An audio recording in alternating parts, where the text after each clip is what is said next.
Captain John Miller stared at the screen in front of him with growing worry. The jump gate that should have opened for his ship was staying closed. He had sent the proper codes 3 times already. The Ranger's Edge was floating in space, waiting for permission to travel to the next star system. "Try the codes again, Sam," John told his communications officer. Sam Rodriguez shook his head.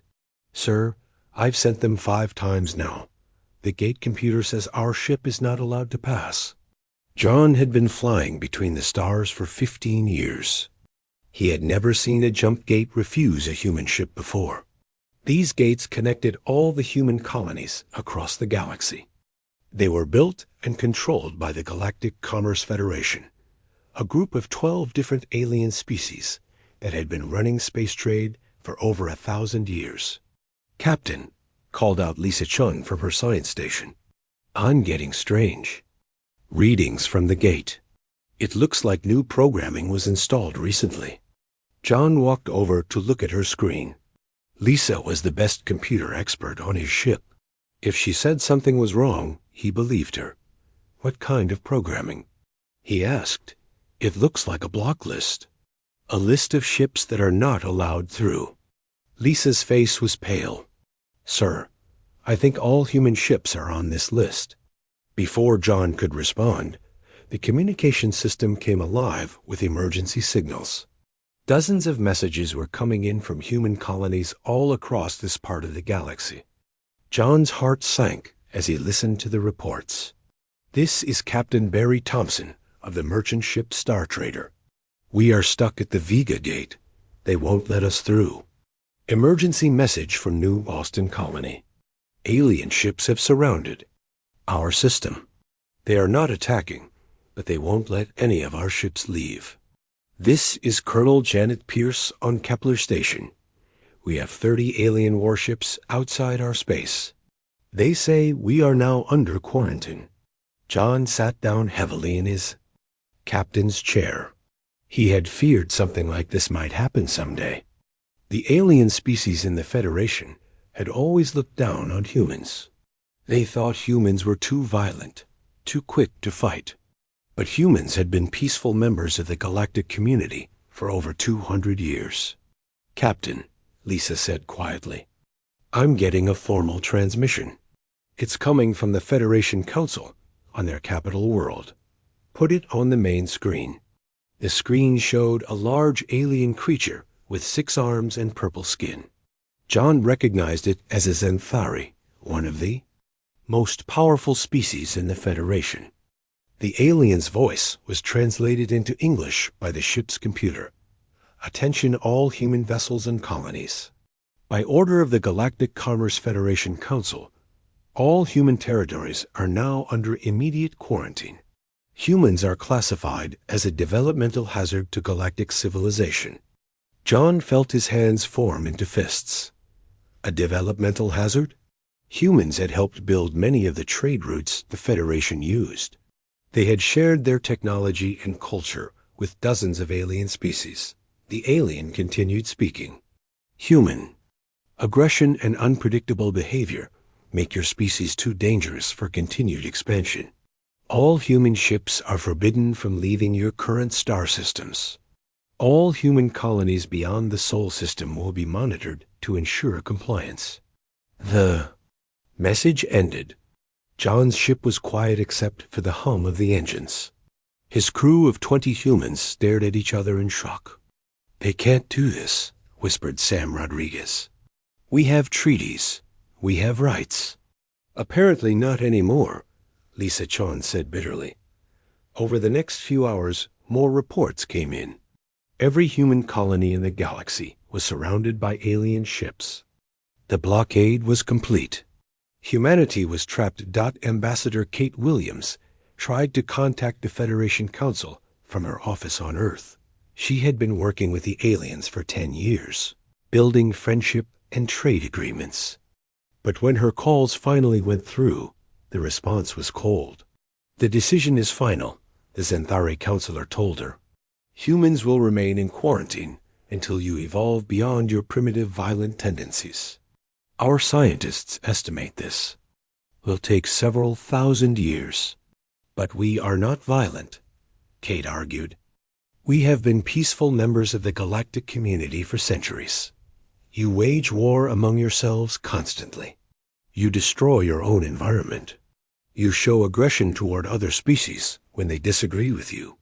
This is evidence of your developmental problems. Kate tried to explain that humans had stopped fighting major wars decades ago. She pointed out all the good things humans had done in space. But the alien would not listen. The quarantine will continue indefinitely. This conversation is over. Back on the Ranger's Edge, John was reading reports from across human space. 23 colonies were cut off from Earth. Hundreds of human ships were trapped in whatever system they had been visiting when the blockade began. "What do we do now, Captain?" asked his first officer, Bill Watson. John looked out at the stars through the ship's windows. Humanity had dreamed of exploring the galaxy for hundreds of years. They had worked hard to earn their place among the alien species. And now, with no warning and no real reason, they were being locked away like criminals. "We go home," John said finally. "Back to Earth. We need to figure out what comes next." As the Ranger's Edge turned around and headed toward the Sol system, John wondered if this was the end of humanity's time among the stars. The aliens thought they could cage the human race until they became something different, something they considered acceptable. John had studied human history. He knew what happened when people tried to put humans in cages. Sometimes the cage held, but sometimes the cage broke. And when it broke, the people who built it learned to regret their decision. The aliens had just made the biggest mistake in galactic history. They thought they knew what humans were capable of. John suspected they were about to find out how wrong they were. 6 months had passed since the aliens locked humanity away from the stars. Commander Ryan Torres stood on the observation deck of Luna Base, watching something that made his blood run cold. Alien ships were destroying the mining station at Asteroid Belt Station 7. The station had been built by humans 50 years ago. It provided rare metals that Earth needed for building ships and computers. Now it was breaking apart in bright flashes of light as alien weapons tore it to pieces. "Commander, we're getting a message from the alien fleet," reported Lieutenant Nancy Ford from the communications center. Ryan walked quickly to the radio room. The alien voice came through the speakers with its cold, mechanical translation. "Human. Facility at coordinates 77 Alpha is in violation of quarantine terms. Removal is necessary for galactic security. Do not interfere." Ryan grabbed the microphone. "That station is inside our own solar system. You have no right to destroy it. All human space construction beyond planetary surface is now prohibited. This facility will be removed." The transmission ended. Ryan watched helplessly as the mining station exploded into a cloud of metal and fire. 300 human workers had been evacuated just in time, but years of work and billions of dollars were gone. This was the 5th human facility the aliens had destroyed this month. First, they had taken out the communications relay at Jupiter Station, then the fuel depot at Saturn Ring Base. Now the mining operations were being eliminated one by one. Dr. Amy Foster was working deep underground in the research complex beneath the Rocky Mountains. She had been studying intercepted alien messages for weeks, trying to understand what the Federation really wanted. What she found made her hands shake with anger. The aliens were not just keeping humans locked up. They were preparing to take complete control of Earth itself. "Look at this," Amy said to her assistant, Carl Johnson. She pointed to the translated text on her computer screen. "This is from a Zentari military planning document we managed to decode." Carl read the words slowly. Phase 1, isolation of human territories. Phase 2, removal of space-based infrastructure. Phase 3, establishment of direct oversight facilities on human homeworld. "They want to turn Earth into a zoo, Amy." said bitterly.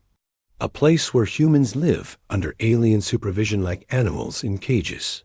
The document went on to describe plans for alien bases on Earth. Humans would be allowed to exist, but only under strict Federation control. Any human technology that could be used for space travel would be destroyed. Earth would become what the aliens called a managed preserve. Amy immediately sent her findings to President Mike Johnson in Washington.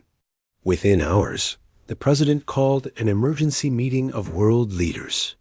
For the first time since the formation of the United Nations, every country on Earth agreed on something completely. The aliens had declared war on humanity. They just hadn't admitted it yet. President Johnson stood before the cameras in the White House briefing room. Behind him were the flags of every nation on Earth. His words were broadcast to every human colony still trapped throughout the galaxy. My fellow humans on Earth and across the stars. Today we learn the truth about the alien quarantine. This is not about keeping us contained. This is about destroying us as a free people. He held up Amy's decoded intelligence report. The Galactic Federation plans to turn our homeworld into a prison.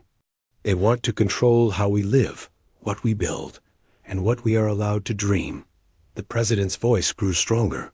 I am today authorizing the activation of Project Sleeper. For 50 years, humanity has been preparing for the possibility that our alien neighbors might not always be friendly. That preparation begins now. Across Earth and its moon, hidden doors opened. In mountains and underground facilities. Projects that had been kept secret from the public and from alien observers came online. Factories that had been disguised as research centers began producing weapons and ships unlike anything the galaxy had ever seen. General Chris Davis took command of the new Terra Defense Force. He had spent his career studying alien military tactics, preparing for a war that everyone hoped would never come. Now that war was here. We have advantages the aliens don't know about, he told his staff in the buried command center beneath Colorado. They think they understand human technology because they've seen our civilian ships and trade goods. They have no idea what we've been building in secret. The general pulled up displays showing hidden shipyards on the far side of the moon. Sleek black ships were being assembled by robotic systems. These vessels used technology reverse-engineered from alien equipment, but improved with human innovations. The aliens wage war by rules, General Davis explained. They have codes of conduct, agreements about what weapons can be used, traditions about how battles should be fought. They think all civilized species follow these rules. He looked around the room at his officers. Men and women from every country on Earth had volunteered for this force. Former enemies were now working together because they all faced the same threat. Humans don't fight by alien rules. We fight to win. Major Julie Turner was one of the new volunteers. She had been flying commercial passenger ships between Earth and Mars before the quarantine began. Now she was training on the new warships, being built in secret. These ships are incredible, she told her squadron mates after her first training flight. They're faster than anything the aliens have. The weapons can punch through shields that would stop our old guns. And the stealth systems make us invisible to their sensors. But the most important advantage wasn't the new technology. It was something the aliens had given humanity by accident. By threatening to destroy human civilization, they had united the human race in a way that had never happened before. On Earth, the last wars between nations had ended decades ago. But humans had still been divided by borders, languages, and old rivalries. The alien threat had erased all of that overnight. Captain John Miller, still trapped in the Sol system with his exploration ship, received new orders from Earth Command. He was to take the Ranger's Edge to the secret shipyards and pick up a crew of volunteers from the outer colonies. "What are we volunteering for?" asked his first officer, Bill Watson. John smiled for the first time in months. We're volunteering to show the aliens what humans are really capable of when someone threatens our children. As he prepared his ship for the journey to the hidden base, John thought about the alien message that had started this crisis. They had called humans a developmental hazard because they were too aggressive and unpredictable.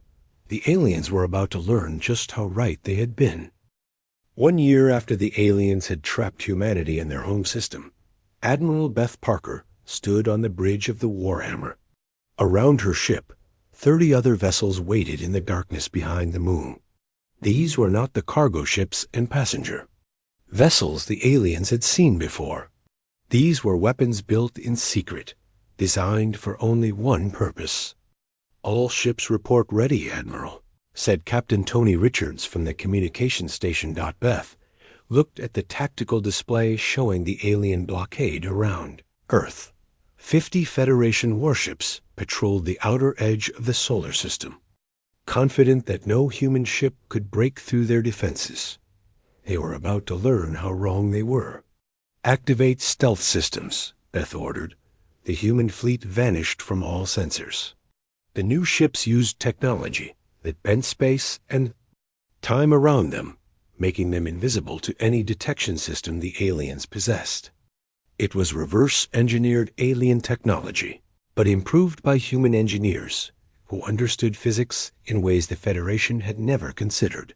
The War Hammer led the attack formation toward the nearest group of alien ships. These were Xanthari, heavy cruisers, each one 3 times larger than any human vessel. Their shields could stop the weapons from old human ships without taking any damage. "Target the lead cruiser," Beth commanded. "Fire dark matter cannons." The human ships opened fire with weapons that compressed dark matter into focused beams. The alien shields, designed to stop energy weapons and solid projectiles, had no defense against weapons that attacked the basic structure of space itself. The Xanthari cruiser's shields collapsed instantly.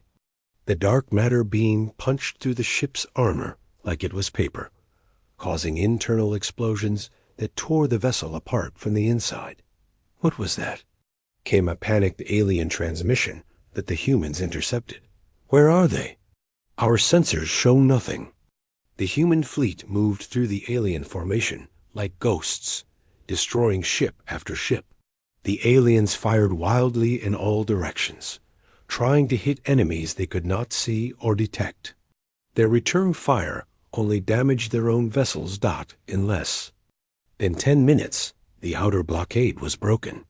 The path to the stars was open again, but Admiral Parker was not finished. "All ships, proceed to Phase 2.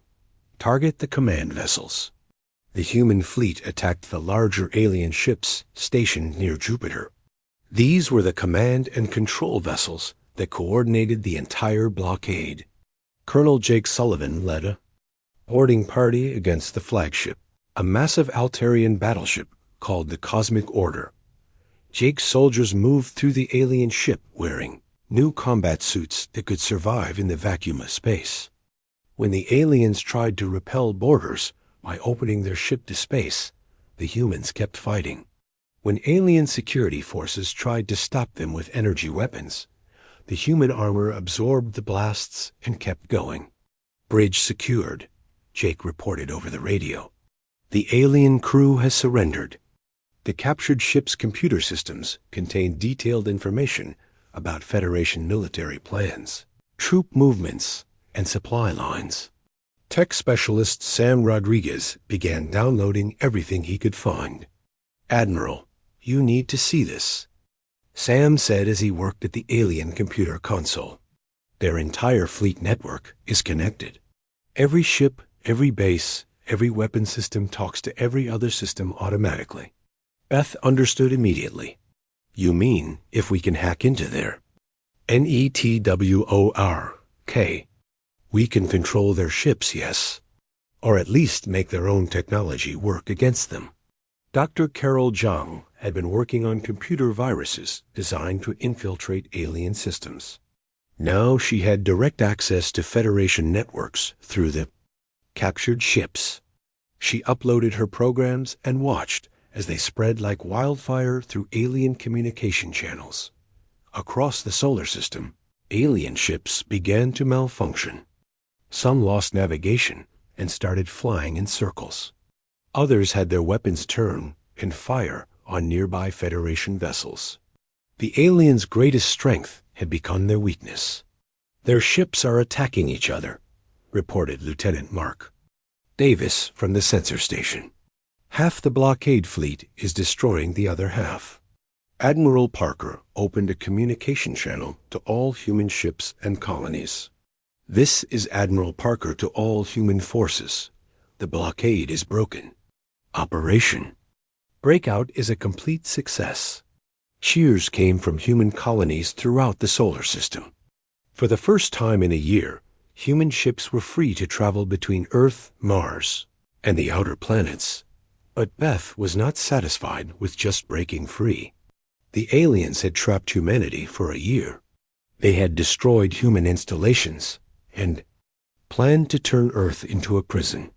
Now it was time for them to pay the price. "All ships, form up for pursuit," she ordered. "We're not stopping here."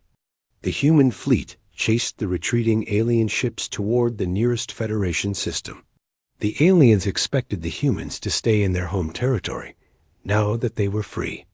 Instead, the human ships followed them into Federation space and began attacking alien supply bases and communication stations. Captain Dave Wilson led a squadron of fast attack ships against an alien fuel depot.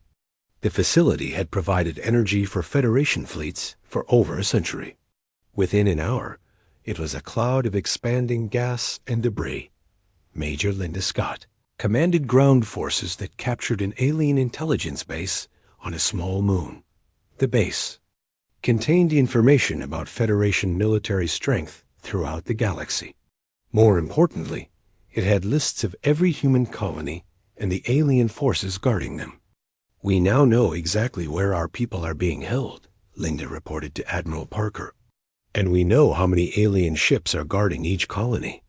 The Federation had expected that breaking the blockade would be enough to satisfy human anger. They thought humans would go back to their own territory and stay there. Instead, human forces were striking deep into Federation space, hitting targets the aliens never expected to be threatened. Admiral Parker established a temporary command base on the captured alien moon. From there, she coordinated attacks throughout this region of the galaxy. Human ships appeared without warning at alien facilities, destroyed them completely, and vanished before Federation reinforcements could arrive. The aliens tried to send messages demanding that humans return to their own space and follow galactic law. Beth's response was broadcast to every Federation world. "You declared war on humanity when you caged us like animals. You planned to turn our homeworld into your zoo. Now you will learn what war really means."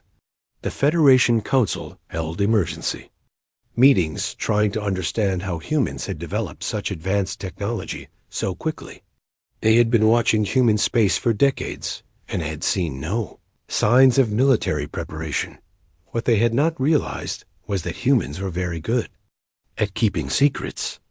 While the aliens observed human civilian ships and peaceful colonies, they had completely missed the hidden facilities and secret research projects that had been preparing for this day. The god of war that the aliens had feared was not a single weapon or ship. It was humanity's refusal to accept defeat, their willingness to fight against impossible odds, and their ability to turn any advantage against their enemies. The aliens had started this war believing they could easily control one primitive species. Now they were learning that they had awakened something far more dangerous than they ever imagined. The Galactic Federation was afraid. For the first time in 1,000 years, they faced an enemy they did not understand. Emergency messages flew between alien homeworlds as the Federation Council called for total war against humanity. The human plague must be stopped. declared High Counselor Vexthara from the Zenthari Empire. Every ship, every soldier, every weapon in Federation space will be used to crush these animals before they spread further. Within weeks, the largest fleet in galactic history was assembled. 3,000 alien warships from 12 different species converged on human space. These vessels carried planet-killing weapons and shields that could withstand the explosion of a star. The aliens were certain that no force in the galaxy could stand against such overwhelming power.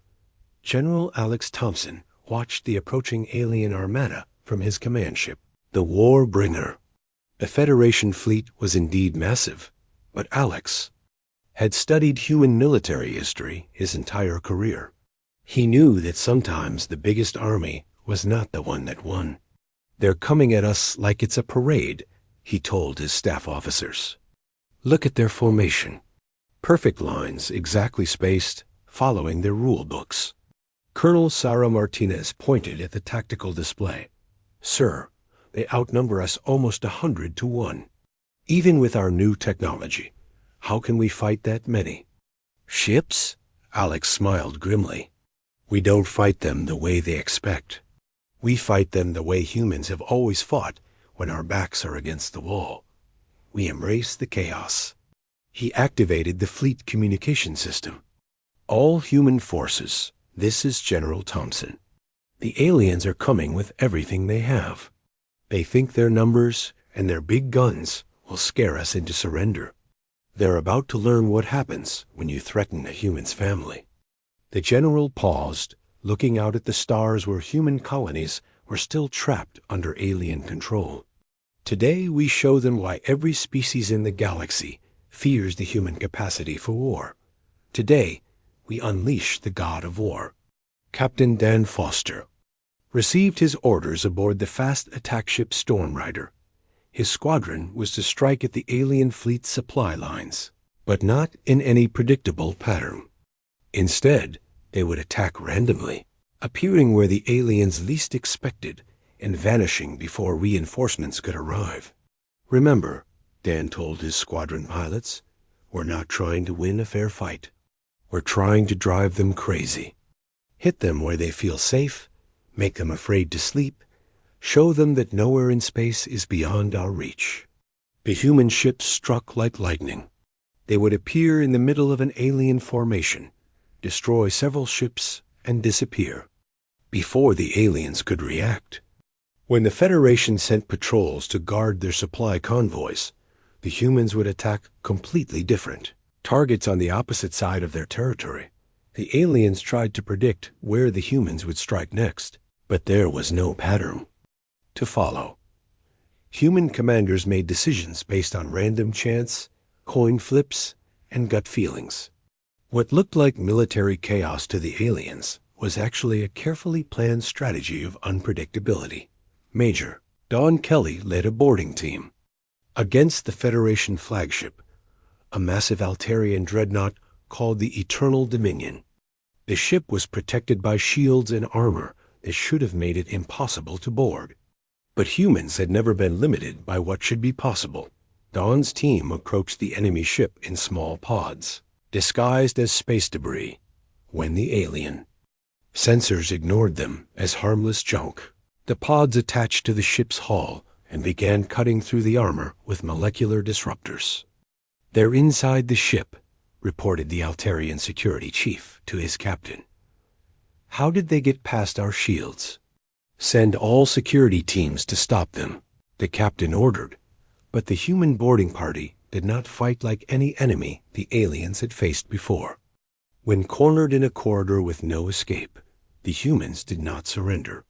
Instead, they detonated explosive charges that opened the ship's hull to space, then continued fighting in vacuum while the aliens fled to areas with air. When alien security forces tried to trap the humans in a sealed compartment, the humans cut through the walls and attacked from unexpected directions. When the aliens tried to flood the compartment with poison gas, the humans sealed their suits and kept fighting.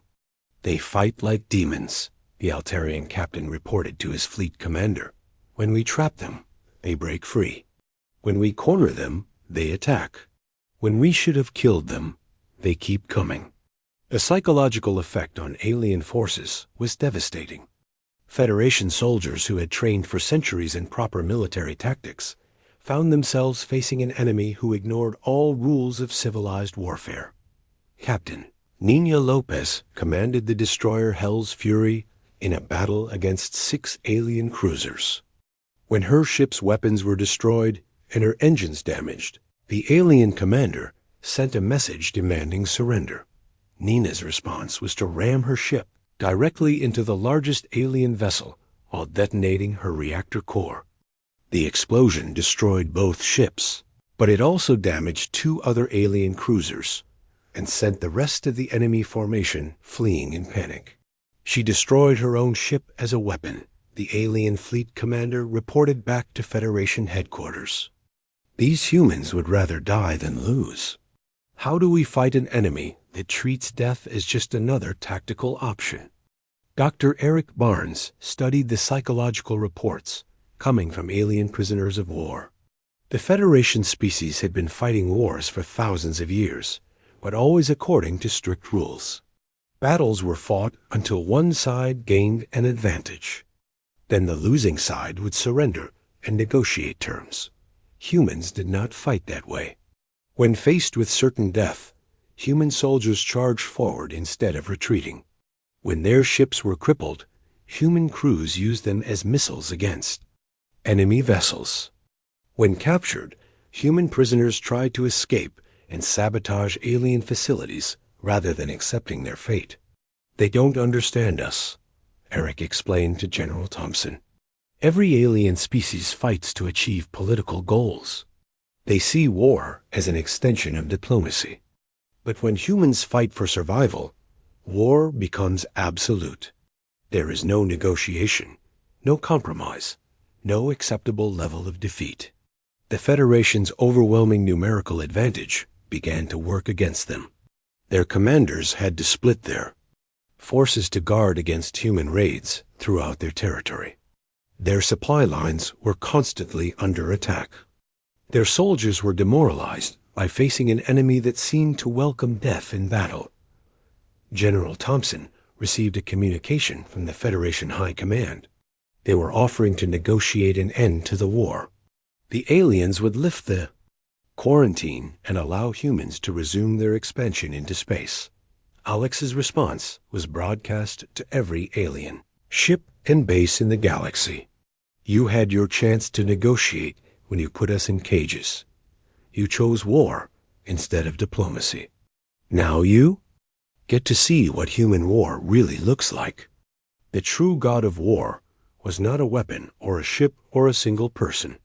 It was humanity's absolute refusal to accept defeat when their existence was threatened. It was their willingness to sacrifice everything for the chance to remain free. It was the terrifying realization that some species would rather burn the galaxy down than live as slaves. The aliens had awakened something that could not be put back to sleep. They had turned peaceful human explorers into something far more dangerous than any weapon they possessed. They had created an enemy that would fight forever rather than surrender. The Federation was about to learn that when you threaten humanity's children, you don't get a civilized war with rules and mercy. You get the god of war in all its terrible glory. 2 years after the aliens had tried to cage humanity, the Federation Council met in emergency session on their capital world of Proxima Tertius. The great council chamber that had once echoed with confident declarations of galactic dominance was now filled with fear and desperation. Councillor Zethvar of the Altarian Republic stood before the assembled representatives of 12 alien species. His purple skin was pale with exhaustion, and his 6 arms trembled as he spoke.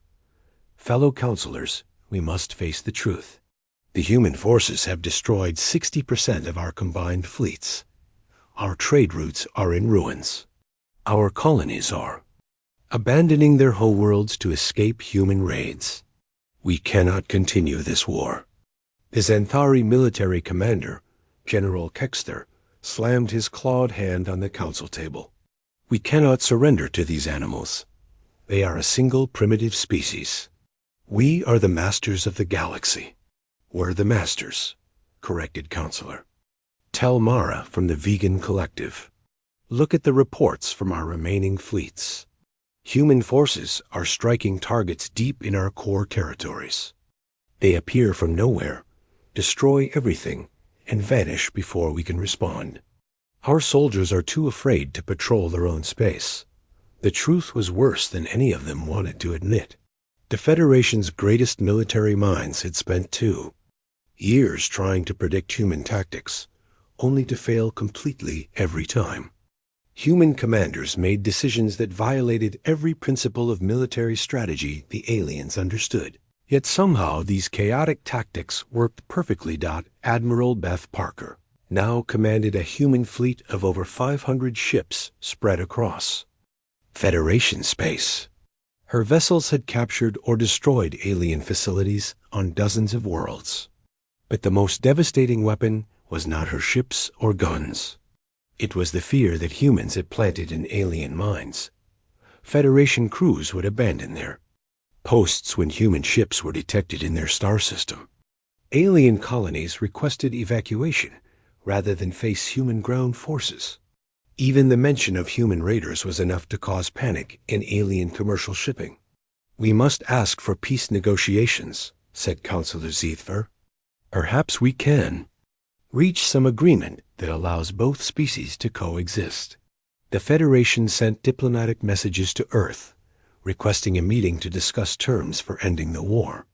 They offered to lift all restrictions on human expansion and pay compensation for damages caused during the quarantine. President Kevin Walsh received the alien peace offer in his office in Washington. With him were General Alex Thompson, Admiral Beth Parker, and Ambassador Kate Williams. The same Kate Williams who had tried desperately to negotiate with the aliens when the quarantine first began. What do you think, Kate? The President asked. Should we accept their offer? Kate looked at the alien message for a long moment. 2 years ago, she would have jumped at any chance for peace. But the aliens had taught humanity some hard lessons about how the galaxy really worked. No, she said firmly. They didn't want to negotiate when they had the advantage. They planned to turn Earth into a zoo and keep us as pets. Why should we show them mercy they would never have shown us? General Thompson nodded agreement. Mr. President, we have them beaten. Their fleets are scattered, their allies are abandoning them, and their colonies are in revolt. This is not the time to accept their terms. This is the time to dictate our own. President Walsh stood up and walked to the window overlooking the city. Below him, construction crews were building monuments to the human soldiers who had died, breaking the alien blockade. These people had given their lives to ensure that humanity would never again be caged by aliens who thought they knew better. Send a message to the Federation Council, the President ordered. Tell them we reject their peace offer. Tell them that if they want to surrender, they can come to Earth and surrender unconditionally. Captain Steve Morrison delivered humanity's response to the Alien Council on Proxima Tertius. He stood in the same chamber where the Federation had once declared humans to be a developmental hazard and announced their quarantine.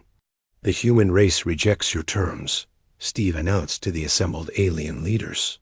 You chose to start this war when you decided we were too dangerous to be free. Now you will live with the consequences of that choice.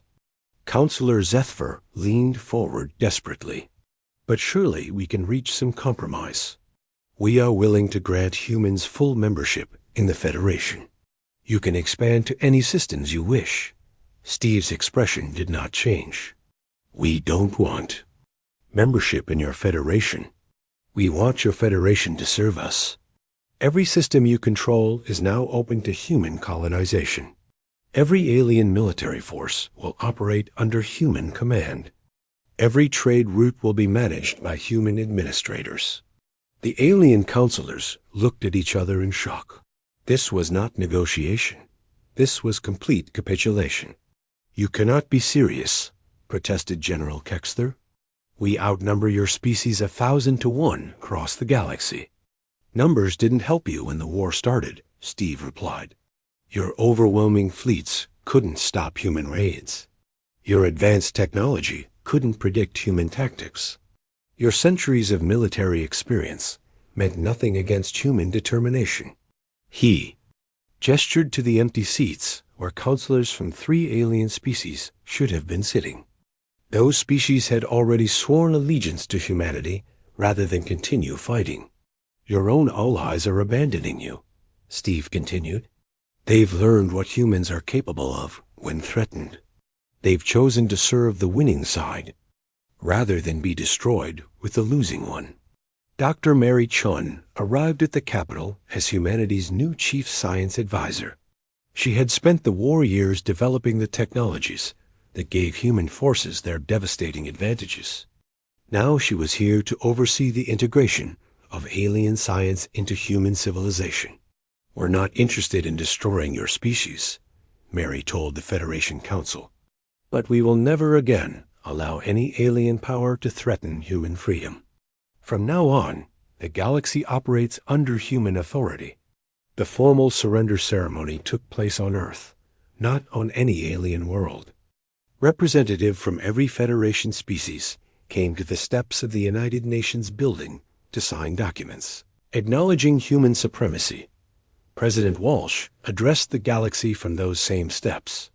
2 years ago, you tried to teach humanity a lesson about our place in the universe. You believed that peaceful cooperation was a sign of weakness. You thought that caging a species would break their spirit. He looked directly at the alien delegates standing before him. Instead, you taught us that mercy is a luxury only the strong can afford. You showed us that kindness only exists when backed by overwhelming force. Admiral Jules Martinez took command of the first human conquest fleets, spreading out to claim territory throughout former Federation space. But these were not fleets of destruction. They were fleets of occupation and administration. Human governors were appointed to oversee alien worlds. Human colonists began settling on the best planets in Federation territory. Human laws replaced alien legal systems. The species that had once ruled the galaxy became administrators in their own former empire. The transition was surprisingly peaceful. Most alien species quickly learned that humans made better rulers than the old Federation Council had been. Human administrators were fair but firm. They allowed alien cultures to continue as long as they accepted human authority. 10 years later, Ambassador Tim Roberts stood in the rebuilt capital of what had once been the Federation's most important world. The city was now called New Geneva, and it served as the administrative center for humanity's galactic empire. Children from a dozen different alien species played together in the parks, speaking English as their common language. Their parents worked in human-owned businesses and served in human-commanded military units. The old Federation symbols had been replaced with the flags of Earth. Did we do the right thing? Tim asked Dr. Chun as they watched the mixed crowds in the city center. Mary thought about the question for a moment. The aliens forced us to choose between freedom and slavery. They made it clear that there was no middle ground, no compromise. They taught us that in this galaxy, you either rule or serve. She pointed to a group of young Xanthari students walking to their classes at the new human university. Those children will grow up free, but they'll grow up under human protection. Their parents learn to respect human authority, and their children will never know a galaxy where humans can be caged. The galaxy had learned its lesson. Humanity's greatest strength had never been their technology or their numbers. It had been their absolute refusal to accept defeat when their freedom was threatened. When forced to choose between slavery and war, humans had chosen war. When offered mercy by their enemies, humans had chosen victory instead. The species that had once tried to cage, the human race now told their children stories about the terrible price of underestimating those who fight not for conquest, but for the simple right to exist among the stars as free beings. The god of war slept again, but the galaxy would never forget the day it awakened.